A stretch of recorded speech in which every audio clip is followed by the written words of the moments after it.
Grace's hand squeezed mine as we stepped through the gilded entrance of the Westbrook Grand Hotel.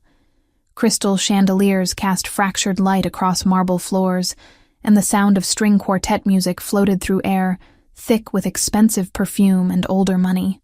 My younger sister practically vibrated with excitement beside me, her emerald dress catching every reflection. "I can't believe we're actually here," she whispered, eyes wide as she took in the opulent ballroom. At 22, Grace still had that bright-eyed optimism about events like these. Charity galas where Manhattan's elite gathered to write checks they'd never miss and congratulate themselves on their generosity. I adjusted my camera bag on my shoulder, feeling distinctly out of place in the simple black dress I'd owned for 3 years. "You're the one who got the invitation through your law school connections. I'm just here to take pictures." "You're here because you're my sister and I love you," Grace corrected, linking her arm through mine. "And because you need to get out of that tiny apartment and experience life sometimes." I wanted to argue, but she wasn't entirely wrong. At 28, my existence had narrowed to a comfortable but suffocating routine. Freelance photography gigs, instant coffee, and nights spent editing photos in solitude. When Grace had practically begged me to accompany her tonight, something in her voice made refusal impossible. The ballroom swallowed us into its glittering chaos. Women in designer gowns worth more than my yearly rent air-kissed each other's cheeks, while men in perfectly tailored tuxedos discussed business deals over champagne that probably cost more per glass than my weekly grocery budget. Grace drifted toward a group of her law school classmates near the bar, and I let her go, content to observe from the margins. I raised my camera, framing shots of the elaborate ice sculptures, the way candlelight played across expensive jewelry, the practiced smiles that never quite reached anyone's eyes. Through my viewfinder, life became manageable, reduced to composition and light. That's when I noticed the shift in the room's energy. Conversations didn't stop exactly, but they changed. Voices dropped half an octave. Bodies turned subtly toward the entrance. I lowered my camera and followed everyone's collective gaze. 6 men entered through the main doors with the kind of presence that demanded attention without asking for it. They moved as a unit, but one stood at the center, and even from across the crowded ballroom, he commanded the space like gravity itself bent around him. Tall, easily 6'2" or 6'3", with black hair swept back from a face that could have been carved from stone. Dark suit that probably cost more than my car, crisp white shirt, no tie. But it was his eyes that caught me, even at this distance, dark and assessing, scanning the room with the calculated precision of someone who saw everything and forgot nothing. A woman near me whispered to her companion, "Luca Pellegrini." I didn't know he'd be here. The name meant nothing to me, but the way she said it, like invoking something dangerous, made my skin prickle with awareness. I watched as he and his men moved through the crowd, which parted for them with choreographed precision. People greeted him with respectful nods, but no one stopped him. No one presumed familiarity. He acknowledged the greetings with bare politeness. His attention focused elsewhere. Focused, I realized with growing unease, in the direction where Grace stood with her classmates. I moved without thinking, weaving through clusters of guests, my camera forgotten against my hip. Something about the way those dark eyes had fixed on that part of the room triggered every protective instinct I possessed. Grace was laughing at something one of her friends had said, completely oblivious. Luca Pellegrini reached her group before I did. I was close enough now to see him properly. The sharp line of his jaw, the slight scar cutting across his chin that suggested a history involving violence. He moved with liquid confidence, positioning himself directly in Grace's line of sight. The 3 men standing near her tensed visibly at his approach. "Gentlemen," Pellegrini's voice was smooth, controlled, with an edge that promised consequences. "I didn't expect to find you here tonight." One of the men, baby-faced with slicked-back blonde hair, forced a smile. "Mr. Pellegrini, we were just discussing the legal aid program with these lovely ladies." Grace looked confused, glancing between them with her characteristic inability to sense danger. She had no idea she'd somehow wandered into whatever power play was unfolding. Pellegrini's gaze shifted to her, cold and dismissive, and something in my chest tightened. "Is that what you were doing?" He turned back to Grace fully now. his expression transforming into something cruel. "Let me save you some time, sweetheart. These men aren't here for charity. They're here looking for connections they can exploit. And a girl like you, pretty face, law degree from a second-tier school, desperate to make an impression? You're exactly the kind of easy target they specialize in." The words landed like physical blows. Grace's face drained of color, her mouth opening in shock. Around us, people shifted uncomfortably, but no one intervened. No one challenged him.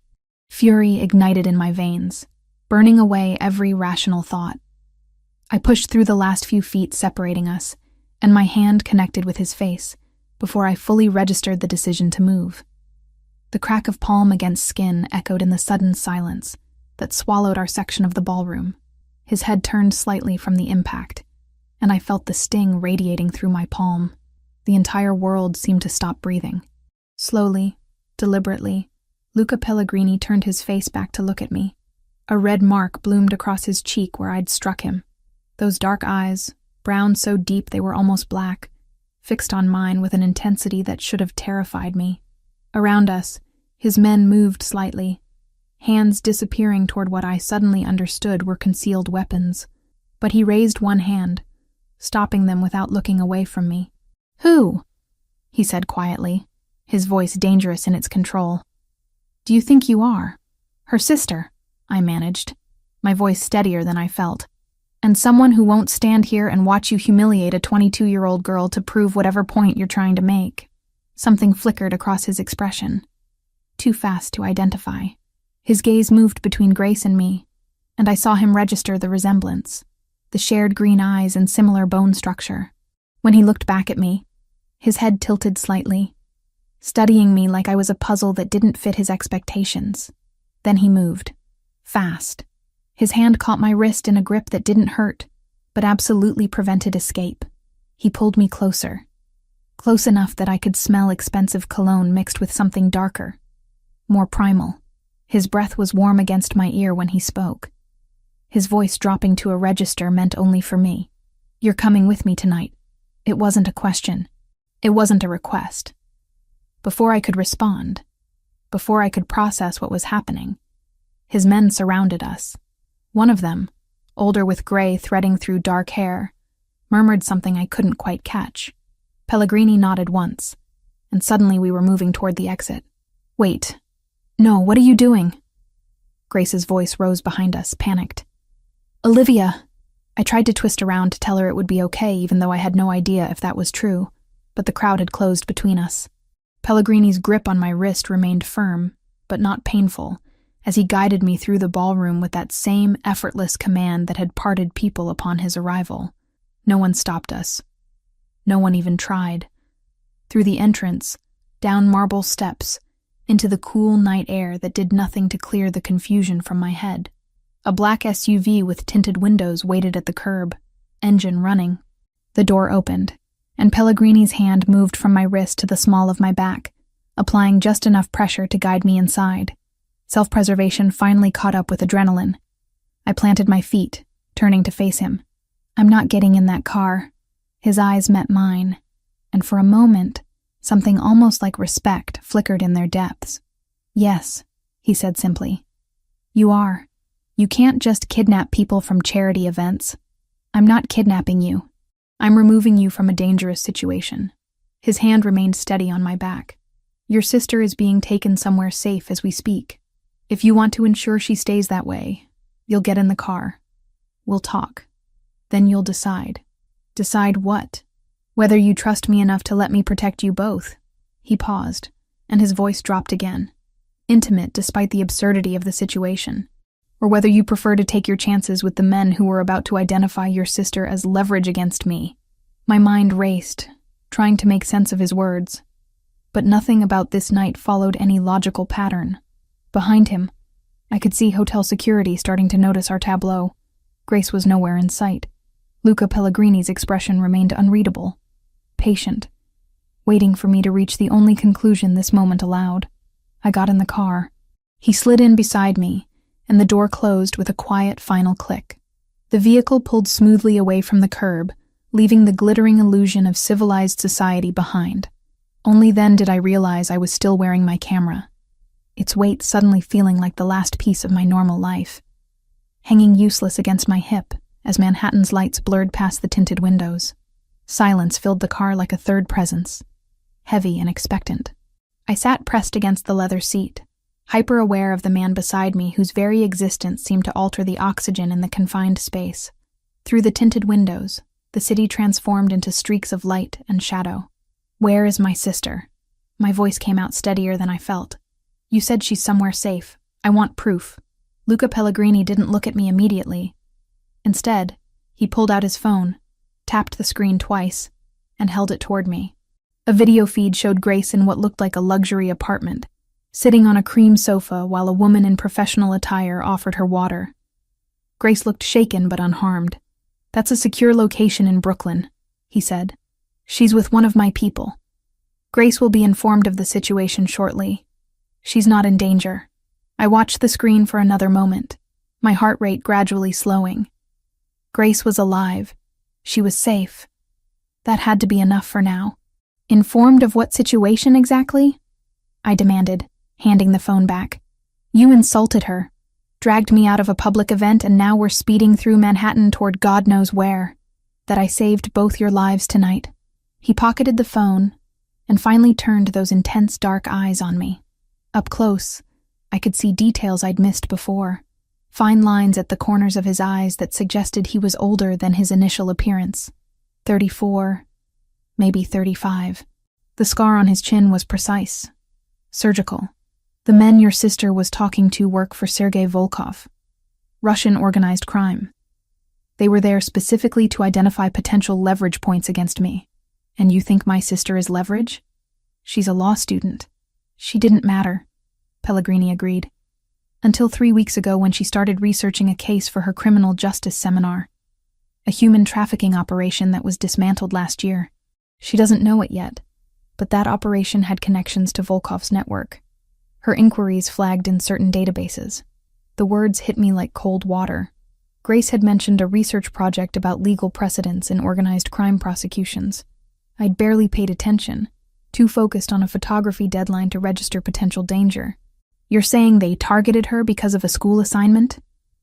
I'm saying they identified her as someone connected to information they'd prefer stayed buried. Tonight, they were going to use her proximity to make contact, to establish rapport. Within a week, maybe 2, they would have approached her with an opportunity. An internship, perhaps. Something appealing enough that she wouldn't question it. My mouth went dry. And the insult? Was the fastest way to make her want to leave immediately without alerting Volkov's men to my interference. If I'd approached politely, they would have known I was protecting her.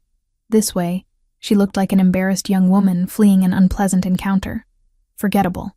The logic was cold, calculated, and disturbingly sound. But it didn't excuse the cruelty. You could have found another way. Perhaps. Something almost like regret flickered across his expression. But I had approximately 90 seconds to make a decision before they made direct contact. I chose effectiveness over kindness. The car turned, and I felt the change in road surface that suggested we were leaving Manhattan. My stomach tightened with fresh anxiety. "Where are you taking me?" "Connecticut. I have a property there, about 90 minutes from the city. Private, secure, far enough from Volkov's usual territory that his people will need time to locate it." "You're kidnapping me to Connecticut?"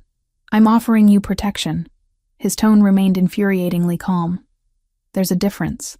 Legally, I'm not sure there is." "Legally." And now his voice took on an edge, sharp as broken glass. "You assaulted me in front of approximately 200 witnesses. I could have had you arrested. Instead, I'm ensuring you survive the next 2 weeks. 2 weeks. The timeline felt both impossibly long and terrifyingly short. What happens in 2 weeks? I finish negotiations that will significantly weaken Volkov's operation. Once the agreements are in place, once the power structure shifts, you and Grace become irrelevant to him. Not worth the risk. He shifted slightly, his shoulder nearly brushing mine. Until then, you need to be somewhere he can't reach you. And you think I'll just agree to this? No. The single word hung between us. I think you'll agree to something else entirely. The car slowed, merging onto what felt like a highway based on the smooth acceleration. The older man with gray hair drove, his eyes occasionally flicking to the rearview mirror. "What else?" I asked, though part of me wasn't sure I wanted to know. Luca shifted fully toward me now. "For the next 2 weeks, you pretend to be my woman, my partner. We attend events together, dinners, meetings. You stay at my home. To the outside world, to Volkov and everyone else watching, you're mine." The word sent an involuntary shiver down my spine. "Why?" "Because it provides cover for Grace's protection. If Volkov believes I'm interested in you romantically, it explains why Grace is in a secure location, explains my sudden interference. He'll assume I'm motivated by personal interest rather than strategic intervention. It makes you both less suspicious. You want me to pretend to date you to protect my sister. I want you to pretend to be involved with me in a way that makes every other criminal organization in this city believe you're under my protection." His gaze held mine. "Grace will be safe in a monitored apartment. You will be with me, visible, playing a role. It's the best option available. And if I refuse, then I'll still protect Grace, because despite what you apparently think of me, I don't harm innocent people. But you'll be on your own, which means Volkov's people will find you within 48 hours. They'll use you to get to her, or to me, or both. Your choice." Through the window, I could see we were definitely out of the city now, trees replacing buildings. "You're telling me I have no choice at all. You have a choice." He leaned back, giving me marginally more space. "You can trust me enough to accept protection that will keep both of you alive. Or you can refuse and take your chances with men who traffic human beings for profit." Silence stretched between us, broken only by the hum of tires on asphalt. The driver murmured something in what might have been Italian. Luca responded briefly in the same language, his voice carrying authority. "If I agree," I said slowly, "I want guarantees. I want to see Grace regularly. I want proof she's safe. And I want your word that this ends in exactly 2 weeks." "Agreed." No hesitation. "You can visit Grace every few days, escorted. Video calls daily if you prefer. And yes, in 2 weeks, assuming the negotiations conclude as expected, you're both free to return to your normal lives." "How?" A ghost of a smile touched his mouth. "I'm very good at making people believe what I want them to believe." The car slowed, turning onto what felt like a private road. Trees pressed close on either side, their branches creating a canopy that blocked the moonlight. "We're almost there," the gray-haired man said from the front seat, speaking English for the first time. His voice carried a Mediterranean accent. Vincent already secured the perimeter. "Good." Luca's attention remained on me. "When we arrive, you'll be shown to a guest suite. Your belongings will be retrieved from your apartment tomorrow. Tonight, you rest. Tomorrow, we discuss specifics. Our arrangement." As if this were a business contract, rather than a bizarre convergence of violence and forced proximity. "I don't even know your first name," I said. "Luca." He extended his hand, formal despite everything. "Luca Pellegrini." "And you are?" "Olivia Hayes." I took his hand, expecting a brief shake. Instead, his fingers closed around mine with surprising warmth, holding the contact a moment longer than necessary. His thumb brushed across my knuckles. "Olivia." "Nah," he said my name like he was testing its weight. "For what it's worth, I regret the circumstances. But I don't regret keeping you alive." Before I could respond, the car emerged from the tree line, and a house materialized from the darkness, except house was inadequate. 3 stories of stone and glass, lit from within by warm light that spilled across manicured grounds. Security lights activated as we approached, illuminating a circular driveway. This was where Luca Pellegrini lived. This was where I would be staying for the next 2 weeks. The car stopped, and the driver opened the door. Cool night air rushed in, carrying the scent of earth and something floral. Luca exited first, then offered me his hand. I stared at it for a moment. At this man who'd disrupted my entire existence in a single evening, who claimed to be saving my life while dragging me into a world I didn't understand. Then I placed my hand in his, and let him help me out of the car. Whatever happened next, whatever this arrangement entailed, I'd agreed to it. For Grace. To keep her safe. That had to be enough. Morning arrived with unwelcome brightness. sunlight streaming through floor-to-ceiling windows I hadn't bothered to cover before collapsing into the massive bed sometime after 2. The guest suite was larger than my entire apartment, all cream and silver tones, with furniture that probably cost more than I made in 6 months. I'd barely slept, my mind replaying the previous night. Every time I closed my eyes, I saw Grace's face draining of color, felt the impact of my palm against Luca's cheek, heard his voice promising possession. A soft knock interrupted my thoughts. Before I could respond, a woman in her 50s with kind eyes stepped inside carrying a tray. "Good morning, Miss Hayes. I'm Maria, Mr. Pellegrini's housekeeper. I've brought breakfast." Her accent was faint. "He asked me to inform you that he'll be working in his office this morning but expects you for lunch at noon." Expects, not invites. Expects. After showering in a bathroom with heated floors and discovering that someone had unpacked my belongings, I dressed in jeans and a charcoal sweater. If Luca expected me to play dress-up, he'd be disappointed. The house revealed itself as I explored. A library with leather-bound volumes and rolling ladders. A dining room with a table that could seat 20. A kitchen where Maria directed staff with quiet efficiency. I found myself drawn to a room at the back, pulled by natural light spilling through French doors. Inside, my breath caught. Photographs lined the walls. Not generic art pieces, but actual vintage photography. Black and white images from the early 20th century, each perfectly preserved and professionally framed. I recognized a Bresci, several Dorothea Langes, what might have been an original Ansel Adams. "You have good taste." I spun to find Luca standing in the doorway, dressed more casually than last night in dark slacks and a white button-down with rolled sleeves. The informality made him somehow more dangerous. "These are incredible," I said, gesturing to the collection. "How did you acquire them?" Carefully. He moved into the room, hands in his pockets. "I've been collecting for about 10 years.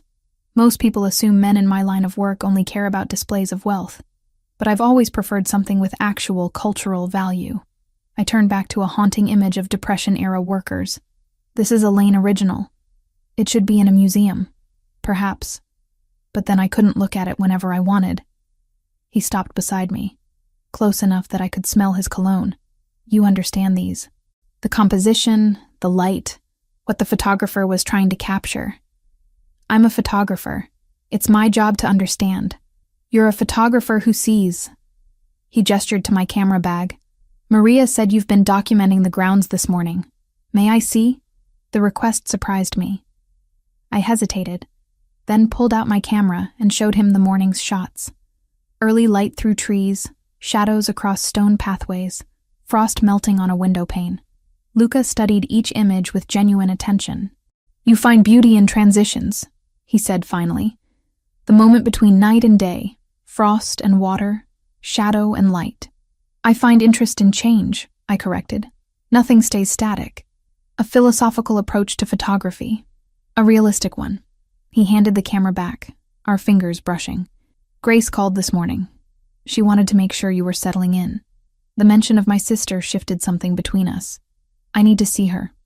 Soon. And I keep my promises. No defensiveness, just fact. Vincent will drive you to Brooklyn on Wednesday. That gives her time to process everything, gives us time to establish parameters." "About that," I started, but he was already moving toward the door. "Lunch first. Then we discuss specifics. The dining room in 30 minutes. You could ask instead of command." He paused, turning back. "Would you respond better to requests when you're still deciding whether to trust me?" "I don't trust you." "I know."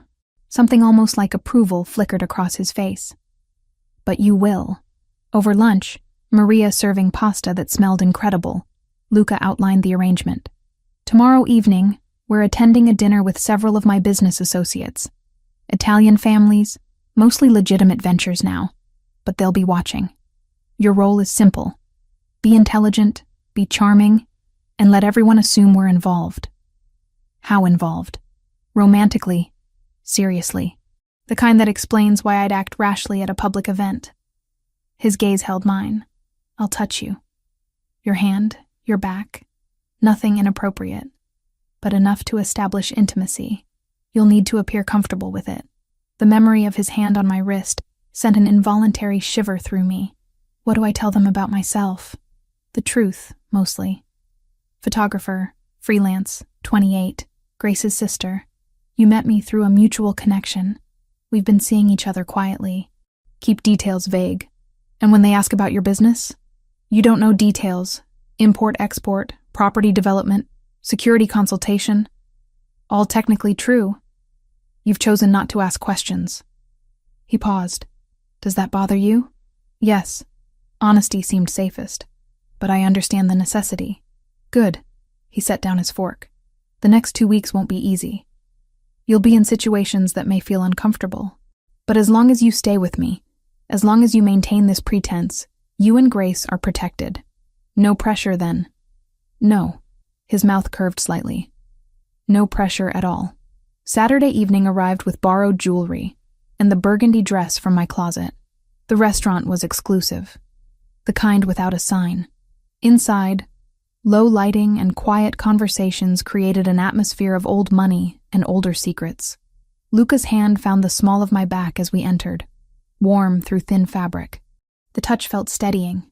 Remember, he murmured near my ear. You chose to be here. You chose me. We entered a private room where 8 people waited, their conversations stopping. I felt their assessment like physical weight, every eye cataloging my presence. Luca's fingers splayed wider against my back, possessive and protective.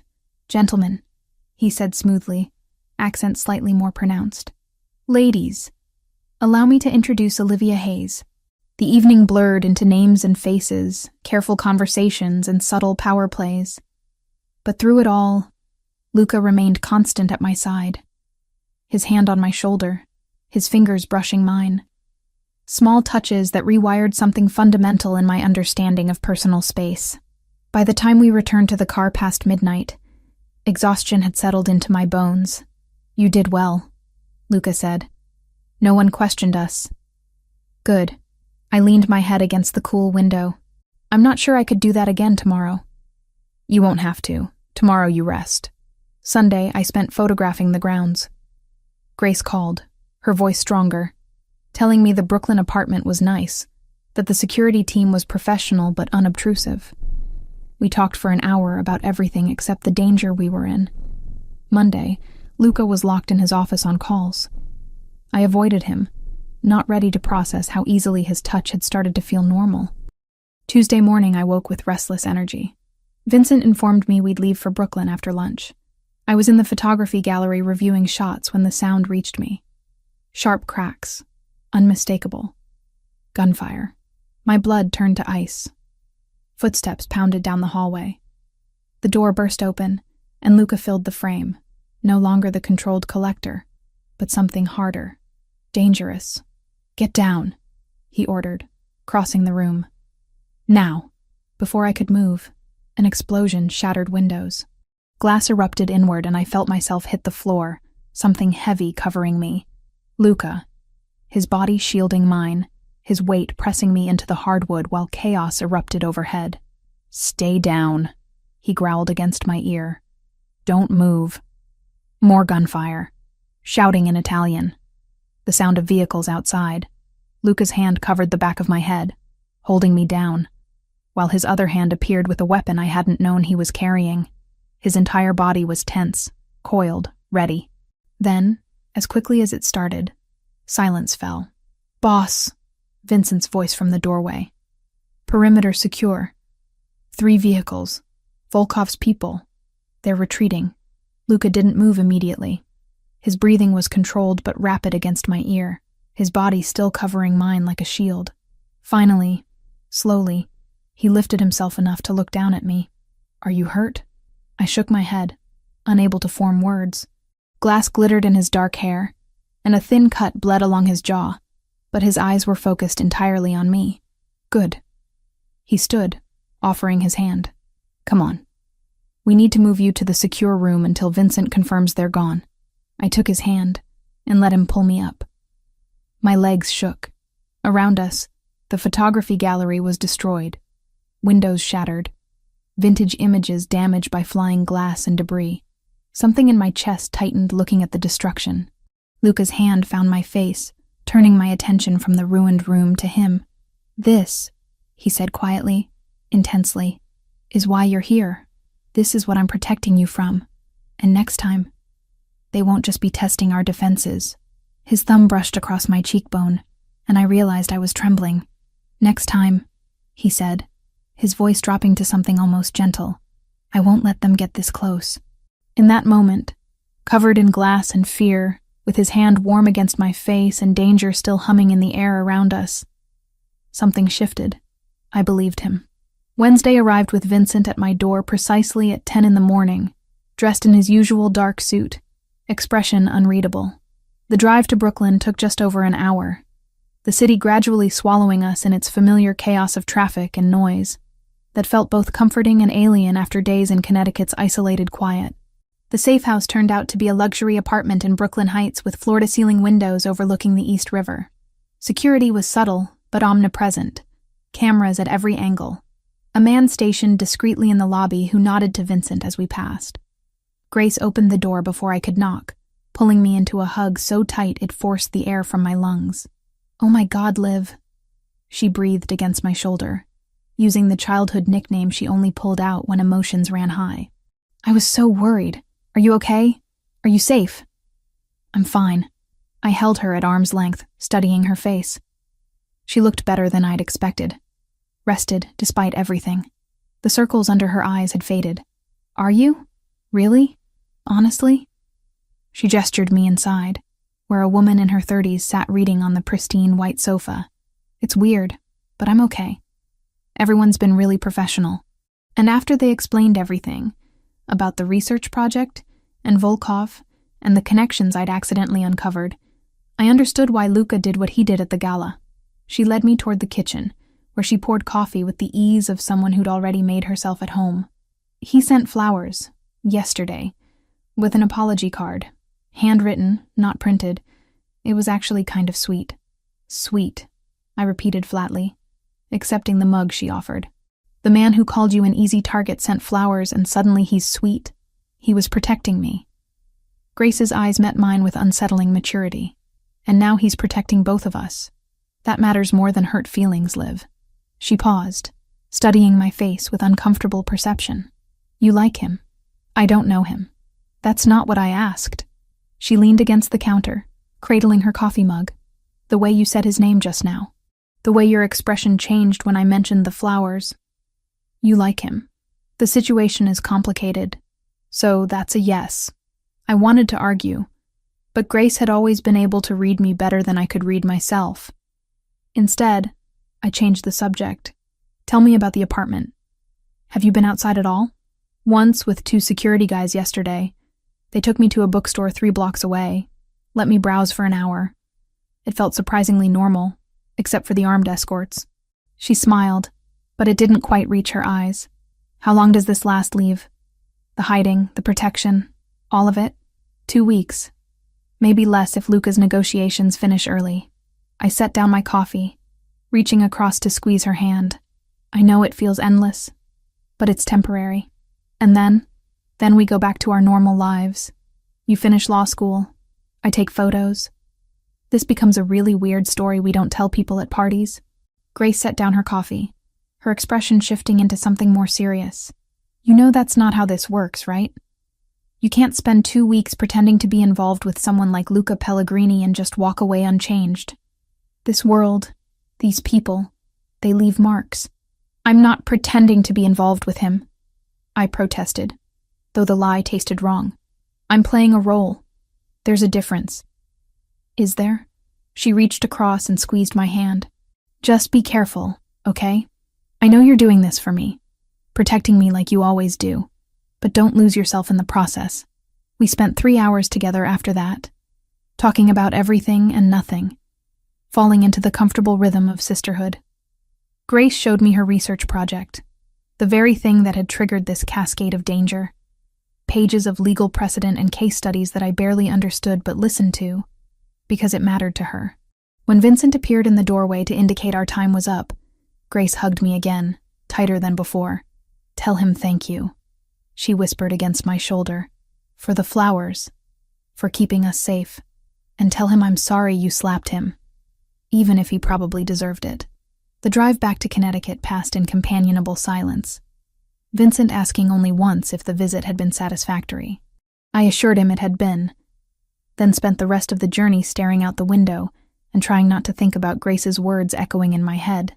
You like him. We arrived at the mansion as afternoon light gilded the stone facade in warm tones.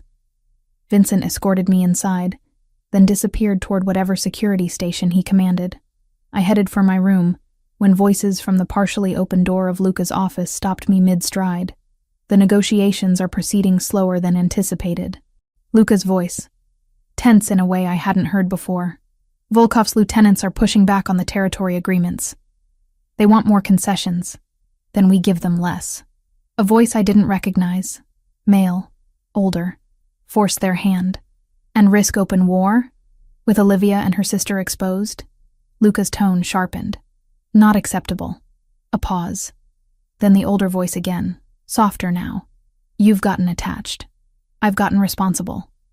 There's a difference. Is there? The same question Grace had asked, applied to different context. I should have kept walking, but my feet refused to move. She's under my protection, Luca said firmly. That means something. It means she's leverage if Volkov figures out she's more than a convenient fiction. Then we make sure he doesn't figure it out. A chair scraped against floor. Tomorrow night's dinner with the Castroviani family is crucial. If we can secure their alliance, Volkov's position weakens significantly. Olivia will be with me. And after? When the 2 weeks end and she leaves? Silence stretched so long I thought perhaps they'd moved to a different topic. Then Luca spoke again, his voice barely audible.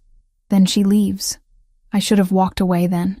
Instead, I knocked lightly on the door frame, pushing the door open fully. Luca stood behind his massive desk, looking up as I entered. The other man, older with silver hair and sharp eyes, sat in one of the leather chairs, assessing me with calculating precision. Olivia. Luca's expression shifted, professional mask sliding into place. How was your sister? Better than expected, actually. I stepped inside. She asked me to thank you for the flowers. It was the least I could do after traumatizing her at a charity gala. He gestured to the other man. This is Giovanni Castroviani. His family controls shipping operations throughout the Northeast. Giovanni, Olivia Hayes. The photographer, Giovanni said, standing to shake my hand with old-world courtesy. Luca mentioned your work. You have an exhibition in Soho scheduled, I understand? I blinked, surprised. Eventually. It's still in planning stages. My daughter is a gallery owner in Manhattan. Giovanni offered. She might be interested in reviewing your portfolio. I don't need charity networking, I said before I could stop myself. Both men looked at me with surprise. I appreciate the thought, truly, but I'd prefer my work stand on its own merit. Giovanni's laugh was unexpected, warm and genuine. She has spine. Good. Too many people in our circles forget how to say no. He turned to Luca with approval. I see why you keep her close. After Giovanni departed with promises to continue negotiations at tomorrow's dinner, Luca and I stood in the suddenly quiet office, afternoon light slanting through tall windows. You didn't have to decline his daughter's contact, Luca said finally. It wasn't charity. Your work is genuinely exceptional. How would you know? You've seen maybe 6 photos total. I've seen enough. He moved from behind his desk, closing the distance between us. And I've spent 10 years learning to recognize quality when I encounter it. The compliment settled uncomfortably in my chest, warming spaces I didn't want warmed. About tomorrow night, I started, needing to shift to safer ground. What do I need to know? The Castroviani family is old money, traditional values. His expression grew serious. Giovanni's wife will be there, likely several of his children. They'll want to see us as a unit, stable and committed. He paused, his gaze holding mine. There will be dancing. Dancing. It's expected at their events. A proper band, a formal dinner, then dancing afterward. You'll need to be comfortable with me touching you more intimately than we have so far. My mouth went dry. Define intimately. My hand on your waist. Your hand on my shoulder. Close enough that we're breathing the same air. He took another step closer, demonstrating. His fingers settling lightly at my waist even now. This close. For several songs, in front of everyone watching. I should have stepped back. Instead, I found myself asking, "Do you even know how to dance?" "I'm Italian." His mouth curved into something that might have been amusement. I was dancing before I could properly walk. His other hand found mine, positioning it on his shoulder. "The question is whether you can follow. I'm not helpless." "Prove it." There was no music, no band, just the quiet office and afternoon light, and the sudden awareness of every point where our bodies connected. Luca started moving, a slow, simple pattern that I followed instinctively. "See?" he murmured, his voice lower than usual, intimate, not helpless at all. We turned slowly, his hand firm at my waist, guiding without forcing. I could smell his cologne, feel the warmth radiating from his body, notice details I'd been trying to ignore, the way his jaw tightened when he concentrated, the flecks of lighter brown in his dark eyes, the precise way his fingers pressed against my waist, not possessive but unmistakably present. "This is just rehearsal," I said, more to myself than him. "For tomorrow. Just rehearsal," he agreed, but something in his tone suggested he didn't believe it any more than I did. We stopped moving, but he didn't immediately release me. His thumb traced a small circle against my waist. Whether consciously or unconsciously, I couldn't tell. "When you leave," he said quietly, his gaze fixed on mine. "After the 2 weeks end, where will you go?" The question caught me off guard. "Back to my apartment. Back to work. Back to normal life." "And Grace?" "Same. Back to law school. Back to being a regular student." Just like that. As if none of this happened. "Isn't that the plan?" I countered. 2 weeks, then freedom?" "Yes."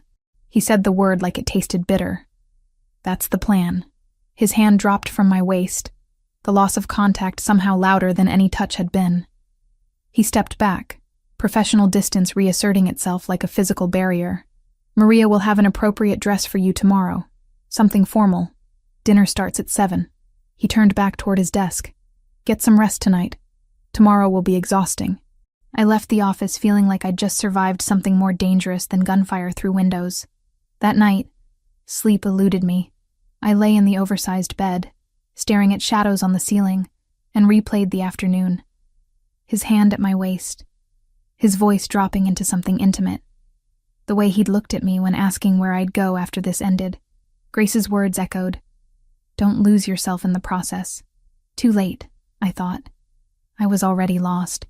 Saturday morning arrived with birdsong and unusually warm sunlight. I'd spent Friday preparing for the evening's crucial dinner, Maria fussing over the emerald green gown that had appeared in my closet. But Saturday felt different. Quieter. Luca had mentioned business calls most of the morning, leaving me with unexpected freedom. I grabbed my camera and headed outside, drawn to grounds I'd only glimpsed in fragments. The property was more extensive than I'd realized. Manicured gardens gave way to wilder sections where trees grew dense enough to create genuine forest. I wandered deeper, following a stone pathway between ancient oaks, my camera capturing shadow and filtered light. That's when I heard voices drifting ahead. One was Vincent's distinctive accent. The other I didn't recognize, younger, with casual familiarity. I should have announced my presence or turned back. Instead, I moved closer.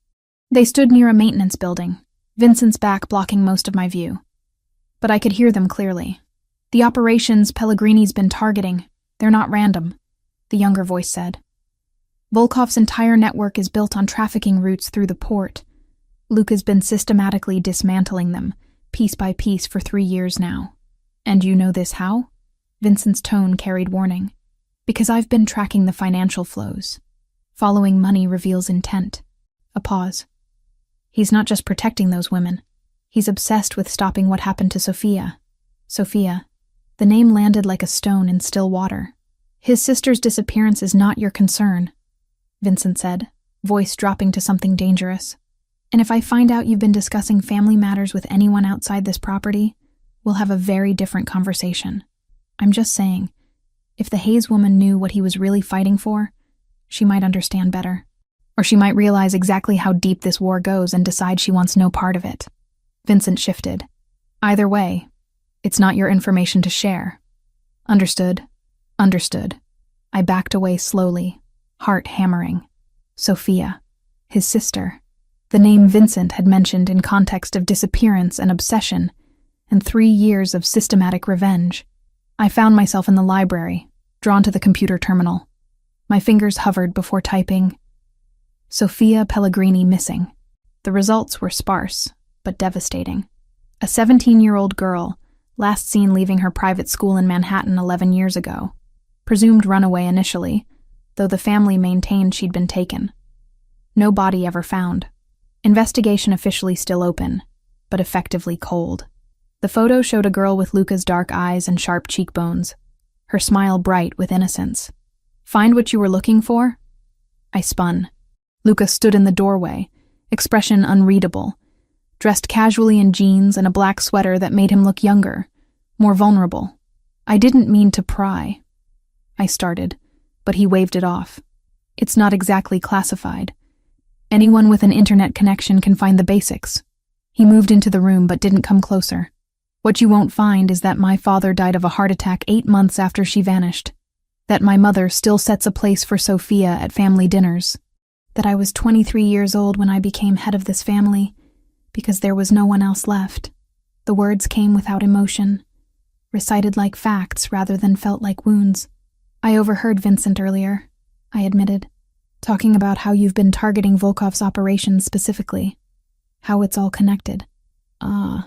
He moved past me to the window. So, now you know. Know what? That I'm not just protecting you and Grace from some random rival. I'm using you. Using the situation. Using the threat to Grace. Using everything as leverage in a war I've been fighting since I was 25. He turned back. When I finally found proof that Volkov's organization was involved in Sophia's disappearance. The confession hung between us. She was 16. He continued quietly. 16 and brilliant and convinced she could change the world through debate club. She trusted people. It made her easy prey. His hands clenched. They took her from outside her school. Grabbed her in broad daylight. By the time we realized she hadn't run away, the trail was already cold. Did you ever find out what happened? Pieces. Fragments.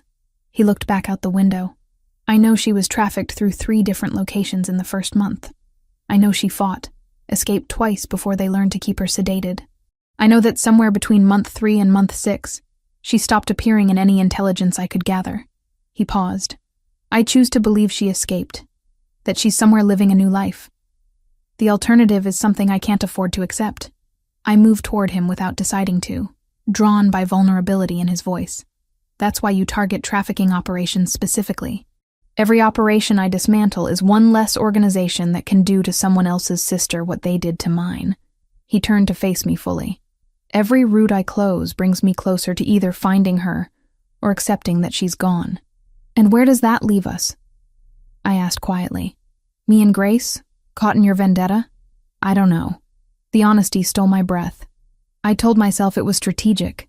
But watching you with your sister, seeing how you'd risk everything to keep her safe, it reminded me of everything I failed to do for Sophia. And now I find myself wanting to protect you not because it serves strategy, but because the thought of anything happening to you makes it hard to breathe. The words settled between us, heavy with implication. You can't save your sister by protecting me, I said softly. I know. He took a step closer. But maybe I can keep you from ending up like her. Maybe that has to be enough. His hand lifted, hesitated, then settled gently against my cheek. His thumb traced my cheekbone, and I found myself leaning into the touch. When this is over, he said quietly, when you leave and go back to your normal life, I need you to promise me something. What? Don't forgive me for using you. Don't convince yourself any of this was noble or justified. His eyes held mine. I'm doing terrible things for what I believe are the right reasons, but that doesn't make them less terrible. Remember that. Why? Because someone should. His hand dropped. Because I've spent 11 years forgetting how to be anything other than this. And you deserve to remember that better people exist. Before I could respond, he was moving toward the door. We need to leave for the Castroviani dinner in 6 hours, he said, voice shifting back to professional. Maria will help you prepare. And Olivia? He paused in the doorway. Thank you for listening. I haven't talked about Sophia to anyone outside the family in years. Then he was gone. leaving me alone with sunlight and silence and sudden understanding that nothing about this situation was as simple as I'd wanted to believe. Sunday afternoon arrived heavy with unspoken things. I'd barely seen Luca since our conversation, though the dinner with the Castroviani family had gone smoothly. I'd danced with him as rehearsed, maintained the pretense of intimacy, and all the while felt the ghost of his confession hovering between us. I found him in the photography gallery. Windows had been repaired since Tuesday's attack. He stood before one of the Dorothea Lange images, back to me. "She looks like Sophia," he said without turning. "The woman in this photograph. Same fierce determination. Sophia had that. This absolute certainty that she could fix anything if she just tried hard enough." I moved beside him. "Is that why you collected them?" "Partially. They're also just beautiful. Honest in a way people stopped being." He finally looked at me. "You shoot the same way. Honest. Without artifice. It's rare.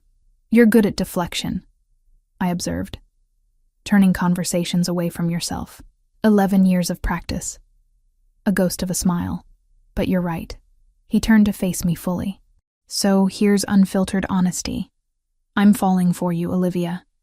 Not because it serves my purposes or because you remind me of something I lost.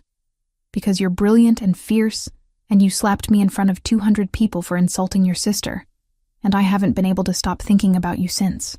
The confession hit me like physical force. Luca, I know. The timing is terrible. The circumstances are impossible, and in a week you'll leave." His hand found my face again. That same gentle touch. "But for now, for tonight, can we stop pretending? Can we admit that whatever this is between us, it stopped being an act days ago? I should have stepped back. Should have maintained boundaries. Instead, I rose on my toes and kissed him. His response was immediate, one arm wrapping around my waist, while his other hand threaded through my hair. The kiss was intense, searching, carrying the weight of everything unspoken. When we finally broke apart, both breathing hard, his forehead rested against mine. "Stay with me tonight," he said quietly. "Not in the guest room, not playing a role. Just stay." "Yes," I whispered, and felt the last of my defenses crumble. Monday morning, I woke in Luca's bed with sunlight streaming through windows and his arm wrapped around my waist. The night had been intense, emotional, profoundly intimate in ways that transcended physical connection. We'd talked for hours between moments of passion, sharing pieces of ourselves we'd both kept carefully guarded. His eyes opened, immediately focusing on me. "Morning," he said, voice rough with sleep. "You're thinking too loudly. Just processing." I tried for lightness. "Apparently I'm terrible at keeping boundaries." "Good." His arm tightened. "I'd hate to be the only one failing at that." He pressed a kiss to my shoulder. "I need to make some calls this morning." "Stay here? We'll have breakfast together after?" 2 hours later, dressed and caffeinated, I was reviewing photos when my phone rang. Grace's number. "Hey," I answered, smiling despite everything.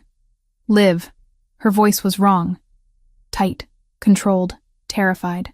"Liv, listen carefully. There's someone here who wants to talk to you." Ice flooded my veins. "Grace?" The phone rustled, changed hands. Then a voice I didn't recognize. Male, accented. "Miss Hayes." How lovely to finally speak directly. "Who is this?" "Where's my sister?" "Your sister is currently sitting on her very nice sofa, looking quite frightened, which is unfortunate, really." The voice carried casual cruelty. "My name is Sergei Volkov. I believe you've heard of me."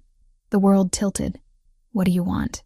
"I want Luca Pellegrini to understand that his little war against my operations has consequences. I want him to feel what it's like to lose something precious. And I want you to deliver a message." "What message?"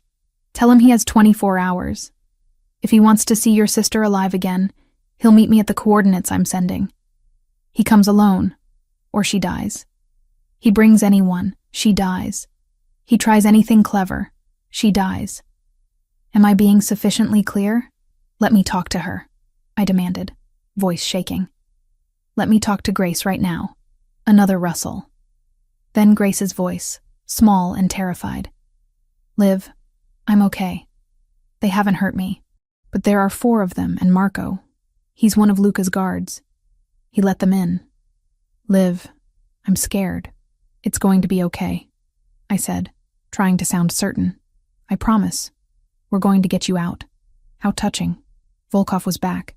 24 hours, Miss Hayes. The coordinates are being sent now. The line went dead. For several seconds, I couldn't move. Couldn't breathe. Then I was running, phone clutched in my hand, racing toward Luca's office. I burst through the door without knocking. Luca looked up, expression shifting instantly to alarm when he saw my face. What happened? Volkov has Grace. The words came out barely above a whisper. He has Grace. Marco let them into the apartment. They took her. Luca was already moving, phone in hand, barking orders in rapid Italian. Vincent appeared within seconds, face grim. How long ago? Luca demanded, voice deadly calm. Maybe 5 minutes. He called me, Volkov himself. He wants you. Said you have 24 hours to meet him. Alone, or he kills her. Marco. Vincent's voice was flat. I'll find him. Already dead or gone, Luca said, eyes never leaving mine. Focus on location. Get every resource tracking Grace's phone, the apartment's security feeds, anything. Vincent disappeared. Luca moved toward me, hands finding my shoulders, grounding me. Listen to me, he said, voice intense, commanding. This is not your fault. Do you understand? This is Volkov forcing a confrontation he knew was coming. He took her because of me, because I'm leverage against you. Tears were hot on my cheeks. This is exactly what you warned me about. No. His hands framed my face. He took her because he's desperate and cornered. The Castroviani alliance destroyed his support base. He's making a last move, and it's going to be his final mistake. You can't go, I said, understanding his intent. That's what he wants. Of course he is. Something in Luca's expression hardened into something lethal. But he's made a critical error. He thinks I care more about my war than keeping people I love safe. His thumbs brushed away my tears. He's about to learn exactly what happens when you threaten my family. Luca, I'm going to get her back, Olivia. I promise you, I'm going to bring Grace home safe. He pulled me against his chest. But I need you to trust me. Can you do that? I nodded against his shoulder. Over the next hours, the mansion transformed into a war room. Vincent returned with grim news. Marco's body had been found 3 blocks from the apartment. Throat cut. But they'd tracked vehicles that had taken Grace to an abandoned warehouse in Red Hook, Brooklyn. The coordinates Volkov had sent matched the location. It's a trap, Vincent said, studying satellite images. He's too confident about the location. Of course it's a trap. Luca traced entry points. But he's counting on me coming alone. So we won't. He said if you bring anyone. I started. He'll kill her regardless. Luca's voice was flat. The moment I walk in alone, I'm dead. Then Grace is dead. Then he moves against you. That's the play. So we change the game. He outlined the plan with military precision. Vincent would lead a team to secure the perimeter. Luca would enter through the main entrance, but 3 minutes behind him, a second team would breach from the north wall. Fast, violent, overwhelming force. You're still walking into a kill box, I said quietly. 3 minutes is a long time. His eyes met mine. I've survived worse odds. He took my hand. I've spent 11 years preparing for this confrontation. Every move I've made, it's all been leading to this moment. I'm not going to fail now. By early evening, the team was ready. 14 men, all Vincent's most trusted.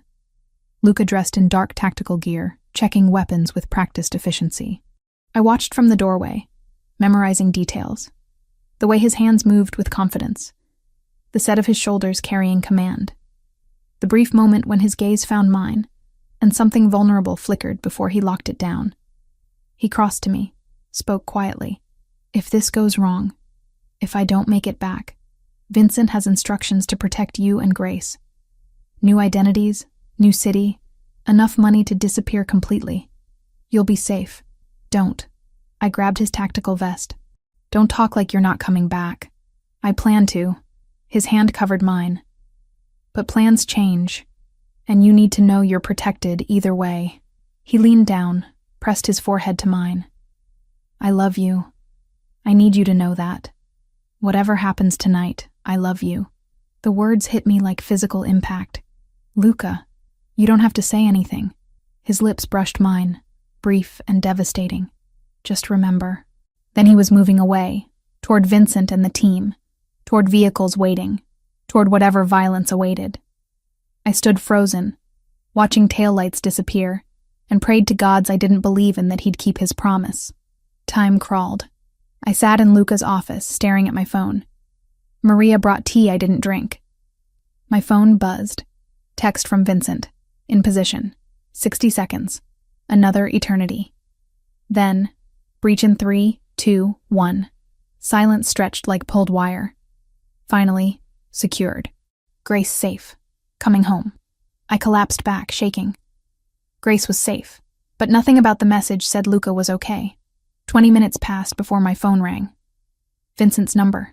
Tell me, I said. Grace is unharmed. Minor cuts and bruises, mostly traumatized but physically okay. We're en route. ETA 40 minutes. And Luca? A pause that made my heart stop. Injured.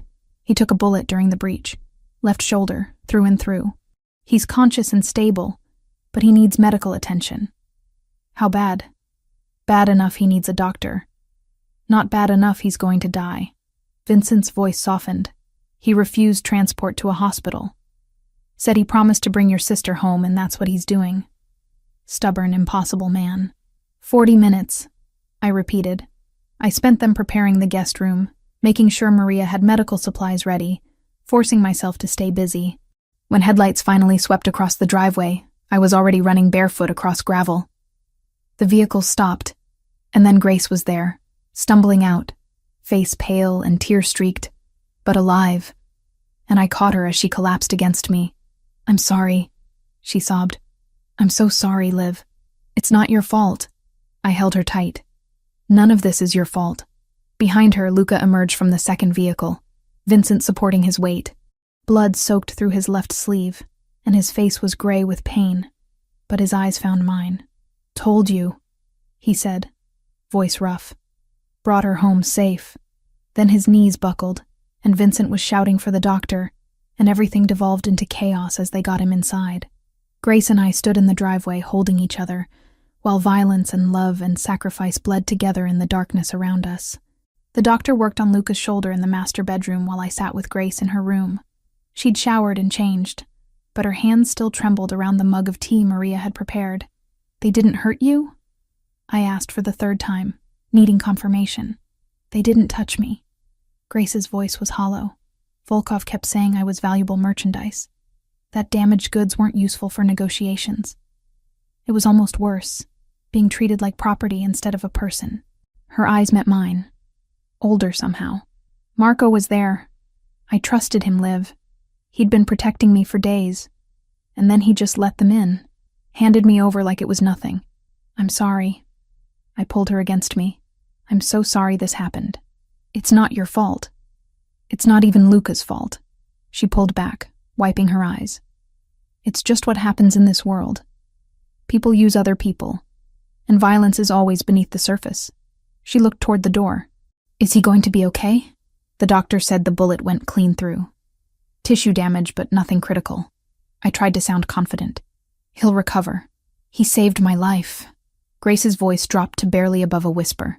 When they breached, Volkov tried to use me as a shield. Luca didn't hesitate. He took the shot that was meant for me. The words hit me like a fist. He what? Volkov had a gun to my head. Told Luca to drop his weapon or he'd shoot me. And Luca looked right at me and said, "Close your eyes." Then he moved so fast. Pushed me down, and the bullet that should have hit me caught his shoulder instead. Tears spilled over. He almost died protecting me. And I don't even know him. Why would he do that? Because he loves your sister. Came a voice from the doorway. Vincent stood there, looking exhausted. And because he knows what it's like to lose a sister, he won't let it happen to someone else. Grace and I both stared at him. Sophia, I said quietly, and Vincent nodded. 11 years ago, she was 16 and someone's sister, and she was taken. And Luca couldn't save her. He's been trying to make up for that failure ever since. Vincent's expression softened. When he met you two, saw how you protected each other, it reminded him of everything he lost. He wasn't going to let history repeat. Where is he now? I asked, already standing. Doctor's finishing up. He's asking for you. Vincent looked at Grace. You should rest.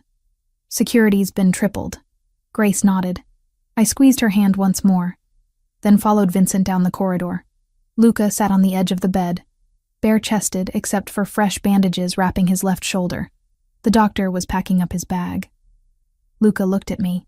Out, he said to the doctor. Vincent, you too. Give us the room. They left.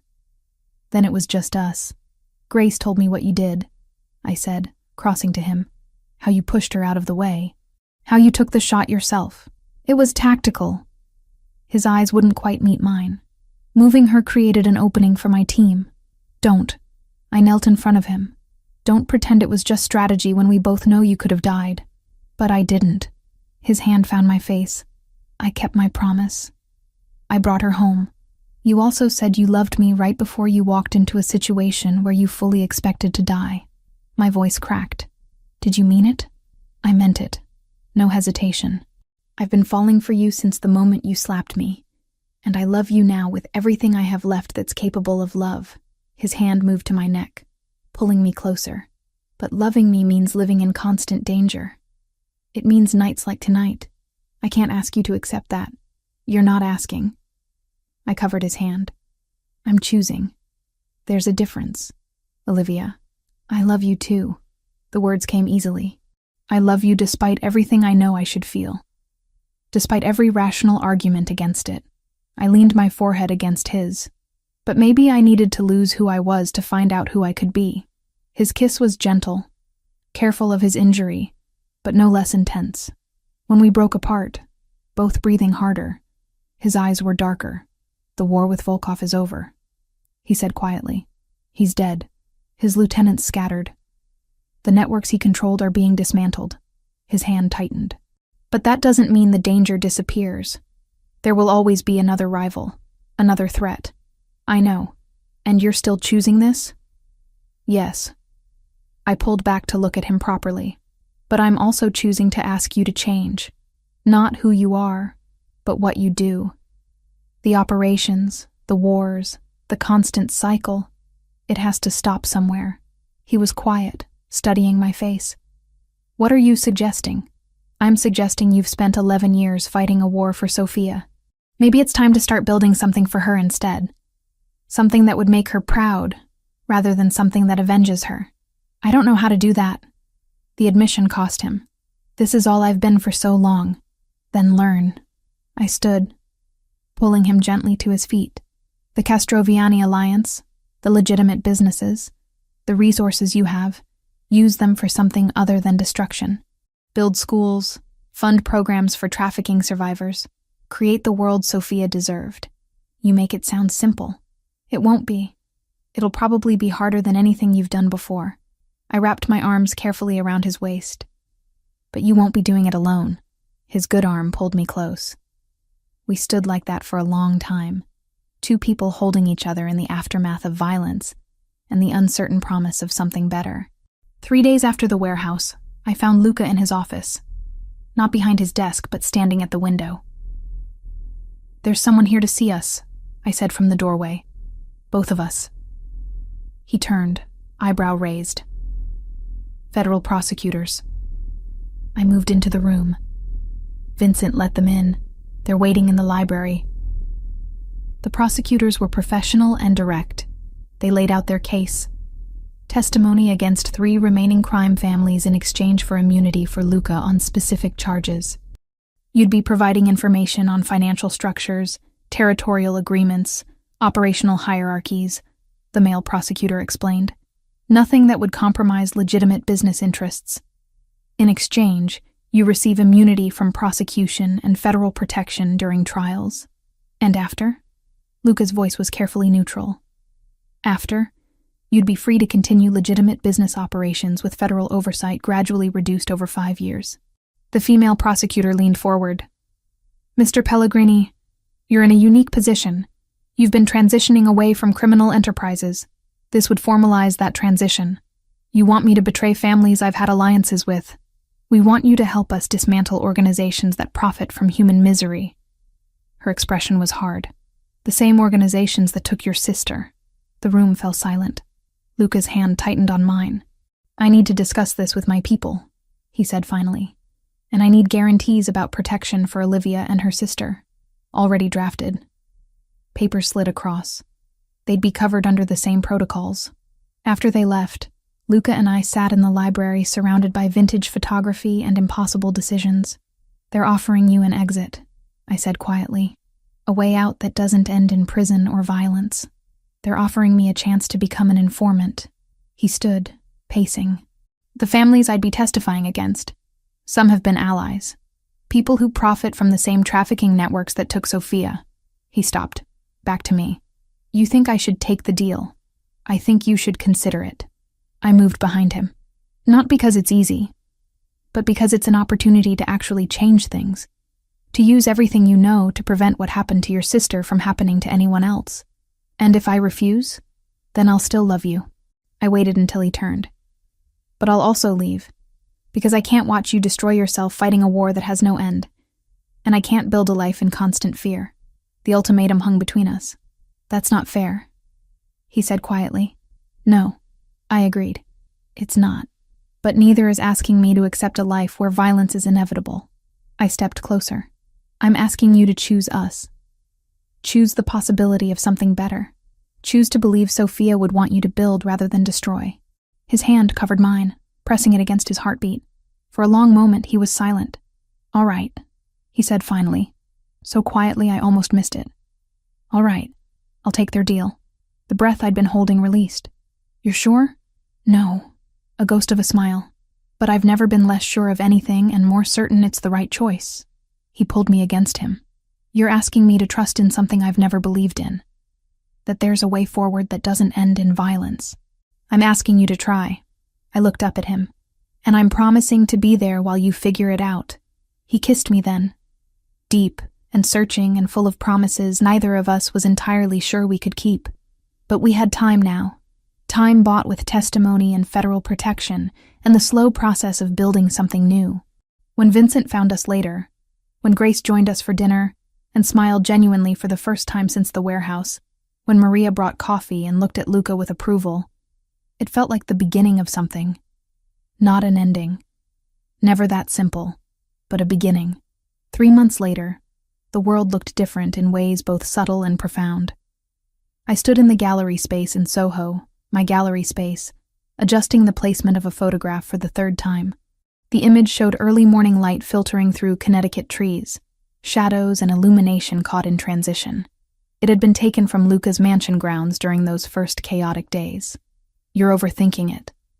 Grace's voice came from behind me. She stood in the doorway in jeans and a blazer, looking healthier than she had in months. Therapy had helped. Time had helped more. "The placement is perfect. Stop fidgeting."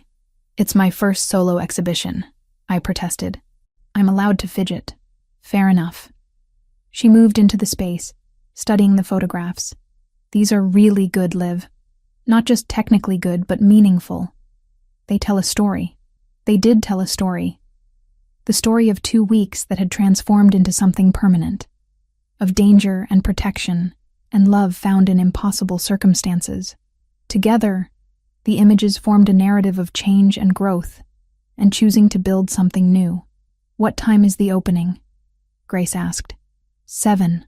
"Luca's supposed to be here by 6:30, but he had meetings with his lawyers that might run late." Grace's expression softened. "The trial stuff?" "The trial stuff." I nodded. "He's been testifying for 2 months now. It's exhausting, dredging up everything. But he says it's necessary." "It is necessary." Grace squeezed my hand. "What he's doing, it's dismantling organizations that have hurt so many people, including us. That matters." It did matter. But watching Luca navigate the legal system, seeing him transform from someone who'd operated outside the law to someone working within it, had been harder than either of us anticipated. The legitimate businesses were thriving, property development and security consultation firms completely above board. But letting go of the rest had required courage I was still learning to appreciate. The gallery door chimed. Vincent entered, looking uncomfortable in civilian clothes. Behind him came Maria, beaming with pride, and then Luca. He'd changed over these months. Still commanded any room he entered, still carried that liquid confidence. But something had softened around the edges. The constant vigilance had eased. He looked like someone who'd finally allowed himself to believe in peace. Our eyes met across the gallery, and his expression transformed into something warm and genuine, reserved only for me. He crossed the space and pulled me into his arms. "Sorry I'm late," he murmured against my hair. The prosecutors had additional questions. It ran longer than expected. "You're here now." I pulled back. That's what matters. His shoulder had healed completely, leaving only a faint scar. Physical recovery had been straightforward. Emotional recovery, learning to build rather than destroy, had been infinitely more complex. But he'd committed to it with the same intensity he'd once brought to war.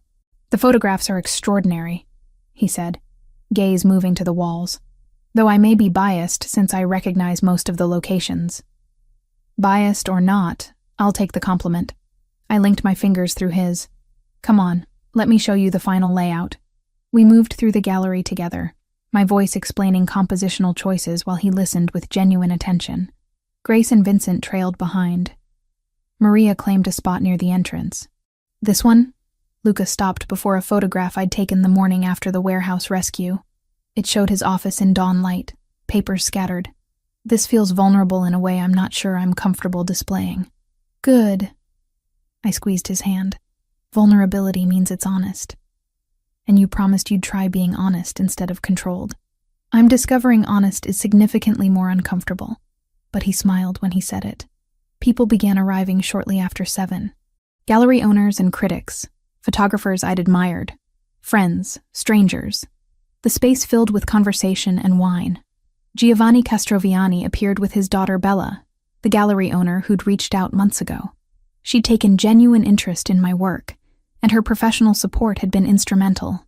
"Your eye for transitional moments is remarkable," Bella said, studying a series of images. "You capture the moment between states beautifully." "I've had a lot of practice with transitions lately," I admitted. "Personal experience informs the work." Luca remained at my side throughout the evening, his presence steady and supportive without being overwhelming. He spoke when spoken to, asked intelligent questions, and played the role of supportive partner with natural ease. Around 9, a man in his 40s approached us, professional in expensive casual wear. "Mr. Pellegrini," he said, extending his hand. "Tom Mitchell. I'm with the federal prosecutor's office." Luca's expression remained neutral. "Mr. Mitchell, I wasn't expecting to see you here tonight. I came for the art. My wife is a photographer." Mitchell glanced at me. "Your work is impressive, Miss Hayes." He turned back to Luca. "I also wanted to tell you that your testimony in the Marconi case was instrumental. The jury returned a guilty verdict this afternoon on all counts."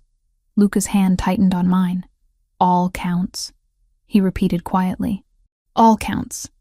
Racketeering, money laundering, human trafficking conspiracy. The evidence you provided was crucial." Mitchell's expression was serious. "I know this hasn't been easy, but what you've done will save lives. Already has saved lives. Thank you." Luca's voice was steady. "That means more than you probably realize." Mitchell nodded. "You're building something worthwhile here. Don't let anyone convince you otherwise. Either of you." After he moved away, Luca stood very still. Then he exhaled slowly, tension bleeding away. "All counts," he said quietly. "That's 3 major trafficking networks dismantled in 2 months. 3 networks that can't hurt anyone else," I said. 3 networks that can't do to someone else's sister what they did to Sophia." His arm wrapped around my waist. 3 months ago, I couldn't have imagined this. Standing in an art gallery, hearing that testimony actually mattered. His voice dropped, believing there was a path forward that didn't end in violence. And now? I looked up at him. "Now I'm starting to believe." His lips brushed my head. "You asked me to choose us, to choose building instead of destroying. I'm still learning, but I'm starting to believe it's possible. Across the room, Grace was talking with Bella about her upcoming internship at a legal aid clinic focused on trafficking survivors. She'd transformed fear into purpose. Vincent stood near the door. Maria chatted with guests. This strange, unconventional family we'd built from chaos. The evening wore on. Wine flowed, business cards exchanged, photographs sold. As the crowd thinned around 11, Luca pulled me aside. "I have something for you," he said, reaching into his pocket. What emerged was a small box that made my heart stutter. "Luca, it's not what you're thinking." He opened it to reveal not a ring but a key, antique and ornate. "Remember the photography gallery at the mansion?" I nodded. "There's space above the library that could be converted into a proper studio. Natural light, room for a dark room, storage for equipment." His thumb traced the key. "I thought if you wanted, it could be yours. Your space to create. No strings, no expectations, just a place that's entirely yours in a house that's become ours." The implications hit me. Not just a studio, but a future, a commitment, a life being built together. "You're asking me to move in," I said, barely above a whisper. "I'm offering you a space that's yours." He corrected gently. "Whether full-time or part-time or keep your apartment too, that's up to you. But I wanted you to know there's a place for you. Always. Not as a guest, but as someone who belongs." I took the key from his palm, felt the weight of it, the promise it represented. "Yes," I said, meeting his eyes. "Yes to the studio, yes to the space, yes to building something permanent together." His smile was radiant, unguarded. He pulled me close, kissed me with tenderness that spoke of promises kept and futures yet to unfold. When we broke apart, Grace was watching from across the room with knowing satisfaction. She mouthed, "Told you so," reminding me of our conversation about not losing myself. She'd been right and wrong. I had lost who I was, the woman who played it safe. But in losing her, I'd found someone stronger, braver, more willing to fight for what mattered. The gallery lights dimmed as closing time approached. Guests filtered out. Vincent helped Maria with her coat. Grace collected business cards. Luca and I stood together in the dimming space, surrounded by images of transition and change, holding the key to a future we were building one day at a time. "Ready to go home?" he asked, voice warm with implications. I looked around the gallery once more, at the physical manifestation of everything we'd survived and built, then back at the man who'd disrupted my entire existence 3 months ago. "Yes," I said, linking my fingers through his. "Let's go home." And as we stepped out into the New York night, city lights reflecting off rain-slick streets, I realized that sometimes the best stories began not with safety and certainty, but with taking a risk, making a choice, and trusting that whatever came next would be worth the leap. 3 months ago, I'd slapped a Mafia boss at a charity gala. Tonight, I walked beside him into a future we were building together, one honest moment at a time.